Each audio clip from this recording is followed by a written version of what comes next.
All right, our next guest is a Navy SEAL veteran who understands that he took an oath to defend our Constitution from enemies foreign and domestic, and that oath has no expiration date. He's an author, speaker, and political strategist, and an ardent constitutionalist. And he continues to battle tyranny and defend the freedoms that have enabled Americans to be exceptional.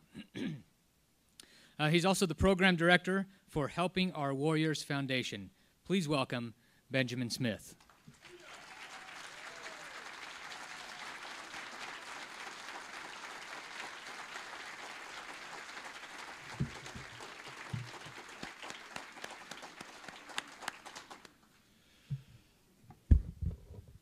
Up here we applaud you guys as well because you guys are all enlisted in the cold civil war that's going on in our homeland right now. The assault by communism, the assault by socialism, the assault by Islam, Muslim Brotherhood, Al-Qaeda, who are all here and in the White House. So understand that's just what we're up against starting out. And yeah, I just stood up a nonprofit called Helping Our Warriors, helpingourwarriors.org. Check it out. It helps integrate the guys coming back, and there's a lot coming out this year, back into society with getting their hearts straight. Why am I here? How did I get here?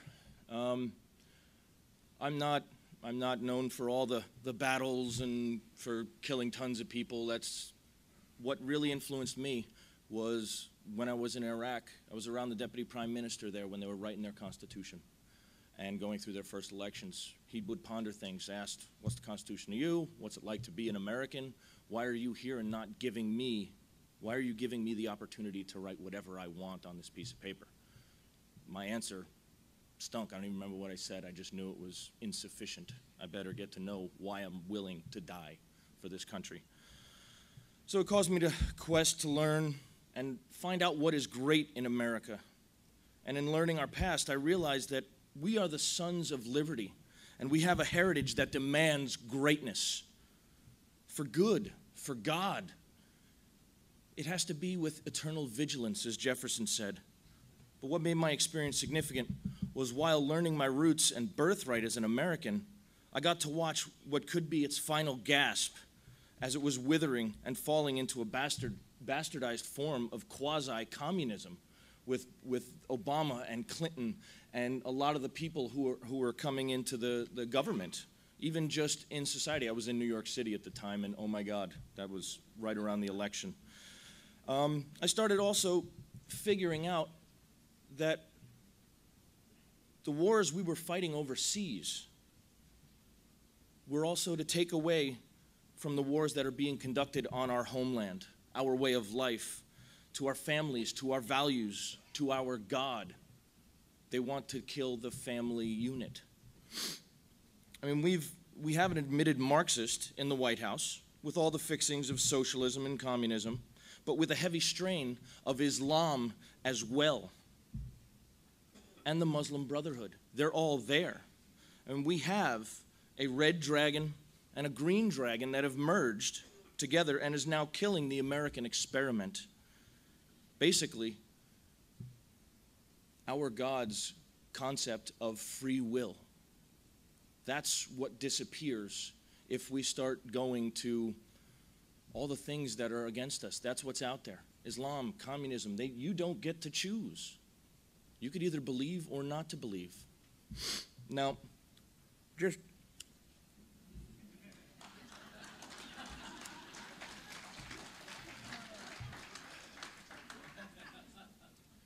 now you thought this was a cigar, didn't you?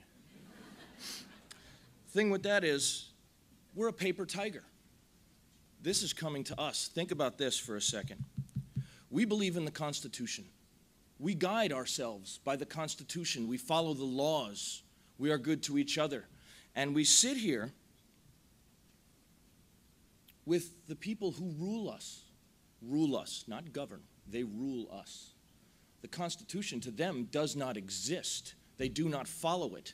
I don't need to cite all the times that they go against the Constitution. They disregard it. They don't even bat an eyelash by doing it. Even the Supreme Court justices are awry. So the Constitution only exists in our hearts, in our minds. What do they go by? What do they believe? Do their actions match their words? They may address it, but it doesn't exist to them. So our perceived reality through the normalcy bias of, I'll leave you alone if you leave me alone. We've done that too much, and they are taking everything we have. We still think they're on our side. What do you know of the Bill of Rights that still exists? You know, they're signing all these UN treaties and everything up there. They don't listen to us. We couldn't even get a Marxist out of the presidency for a second term. What are we doing? What are we doing wrong? So it's really like a rhino. It's a constitution in name only. So we're basically a socialist people with a dead constitutional government. And in this, basically, they're going to give us free speech until they think or they realize that we've figured it out. Because we'll sit here and we will just have rhetoric, and we will talk ourselves in circles. We will talk ourselves to death. We'll sit there, we'll wave our flags. You know, we'll go to Washington, D.C. Yeah, go home. Thanks. So our government treats our allies like enemies. They treat our enemies like friends. We've lost all of our standing in the world. We have no trust. There's no backup. Do we have any allies? I mean, we destroyed all of our human intelligence. There's no trust or follow through to the people who would help us. The guy who helped us to get bin Laden. I mean, you hear these guys talking about all the people that are left behind out there. And we got to go get them. Worse than losing a battle itself is losing the trust and faith of your friends and allies who you have pledged to serve with. I mean, do we have any allies other than that little oasis in the desert, Israel, that we all wonder how long they have left? Because we let Iran, they're going to have that bomb. All of Islam, the caliphate, the whole Muslim spring, the Arabic Spring, is that not a caliphate that they talk about? In the way of foreign policy and diplomacy, we have a president that gets whipped. He comes out of the meetings like a whipped dog or an insolent child that's been disciplined when he's with Putin. Or he bows to the Saudi king. Why? He's got the two most holy mosques in his lands. Also, or he gives it away. Iran. Go ahead, make a new, whatever. We could trust them. Yeah, Takia. Okay. I mean, he gets whipped, bows, or gives it away every time he sees world leaders. We want to think that he's American and doing the best he can, even if it's flaccid and limp.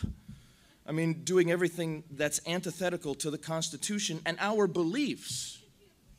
The thing is, what if he's not? What if they're not on our side? Everything in his life, he has said, you know, hang out with the Marxist professors, read his book that was written by Ayers, a terrorist, and he will put his name on it and run for president in my country? Words ain't enough.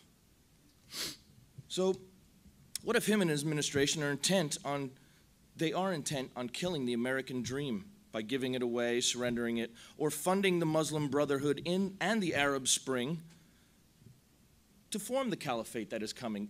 All the Muslim countries say, death to America. We're the big Satan. Now, funding them and giving them weapons, is that not treason?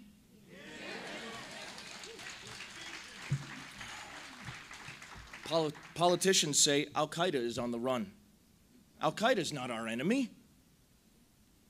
Now, we're not at war with Islam. Islam is at war with you.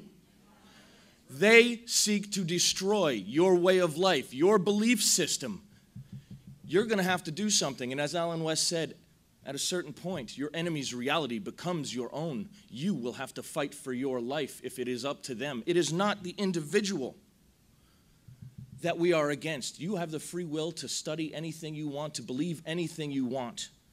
But the thing is, it's the leaders. It's their armies. It's all their little groups that wish us dead. It's a lot of their citizens. It's Sharia. It's their law system. It's the same thing as the Cold War against communism. It's the same methodology. And one just doesn't have a God. The God is the government. The other is their God. I mean, just because you don't believe in your God, or you may not be totally faithful to your God, doesn't mean they will not kill you for theirs. Realize that there's over 1 billion people every single day that put their face down and their ass up and pray their lives 5 times a day with all of their soul that the world goes to Islam by conducting jihad. Like Mein Kampf, as Hitler wrote while in prison. We look back at history and say, why didn't we just look at that and know what was happening? The world was at war. We just chose not to be in it. Kampf in German, struggle. Jihad in Arabic, struggle. They were allies. Iran means Aryan in German. Communism and fascism were the same thing. One's more aggressive than the other. Communists here, look at that agenda, grinding America down. The Communist Party looks to be either violent or just social engineering. And it's the same thing has happened there. They're trying to do it here. So, guys, there's so much to talk about, but only a few minutes to do so. And no, that's it. We got a panel coming up.